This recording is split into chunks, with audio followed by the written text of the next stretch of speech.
Energy is one of the defining issues for our state. It's why we need an Alaskan energy plan, but right now there isn't one.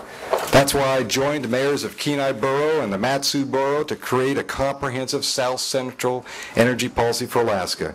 Our plan includes immediate regulatory reform to increase efficiencies and conservation and lowering energy prices for consumers. We need to fast-track the permitting process for natural gas and oil exploration. If we get rid of the red tape for energy companies, they can create jobs faster. We have to develop a coordinated plan for natural gas storage in the rail belt to address the surge in demand and help lower prices. And at least 30% of our electrical power should be renewable resources within the next 10 years. And we need to do that for all of Alaska. If there is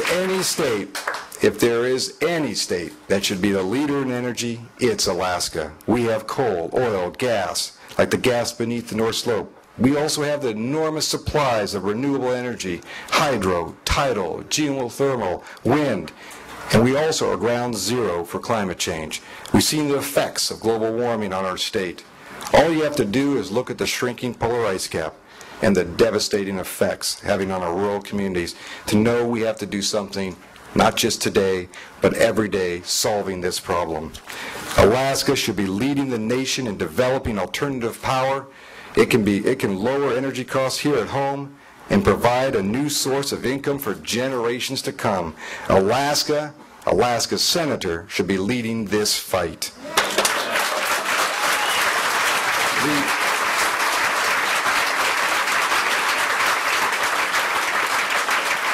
This Alaska energy policy should be the umbrella under which we finally get the gas line built. It's a perfect project if you think about it. It's supported by development community, oil and gas, labor, environmentalists, and yet our delegation has said it's not their job anymore. They've done their part. They've given up and washed their hands. I think that's wrong. Instead of giving up, Alaska's senator should be leading the fight and doing whatever he can to make it happen for us here and for this country. Our state's labor. Our state's energy resources are directly tied to the security of our country. If we can ever become energy independent, we won't have to rely on the Middle East oil, and our soldiers won't have to fight in wars in a cauldron of extremism and terrorism and hate. It's why we can never forget our veterans and the enormous sacrifices they have made for our country.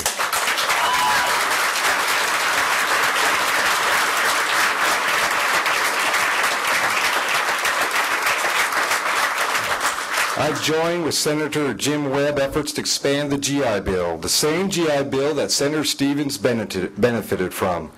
Depending on how long you served, it would expand educational benefits to cover the cost of college degree anywhere, like the University of Alaska. Just like World War II vets, we owe the vets today, and they deserve the same as they got back then.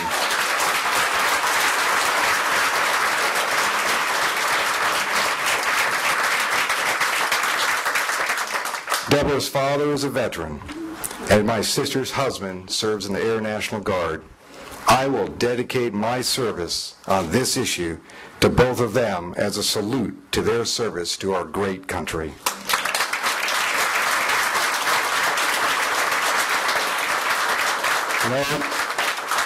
Another issue I heard when I traveled around the state is we need a senator to address the unique healthcare needs of Alaska, expanding access to medical facilities and doctors in rural Alaska, visiting and investing in technology so people can access specialty care and experts anywhere in the state without leaving their own community, and increasing Medicare and reimbursements so doctors in Alaska can afford to treat their elderly patients. The simple path. The path to reducing healthcare costs for Alaskans starts with increasing that Medicare reimbursements and working toward guaranteed affordable healthcare for all Alaskans. That's what our senators should be fighting for every single day. We also need to expand a great program, Denali Kid Care, so every child in Alaska can have health care. The federal government pays up to 70% of this program. What we have accomplished in the city we should do at the national level. Through innovation, we've kept municipal health care premium increases to only 6%, half of what the national average is. When Jacob was born, Deborah and I didn't have insurance that covered his birth. So we were lucky. We didn't have a major complication. But many families are not so fortunate. I understand the challenges of no insurance, high deductibles, and expensive monthly premiums. I'll take my first-hand experience to the Senate to reduce the cost of health care for all Alaskans. Another priority, and you know, with a 5-and-a-half-year-old, you can't forget about education, I'll tell you that.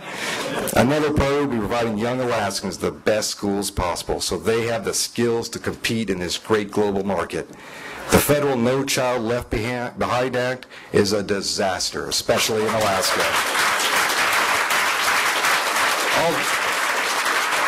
I'll demand a supplemental funding for federal government that the federal government promised so all students can achieve their highest academic potential. And I'll work for vital preschool funding because we know the earliest years are the most important for our young people. And we will get Washington out of telling us parents and teachers and communities how to run our schools. We know best, and we need to be doing it.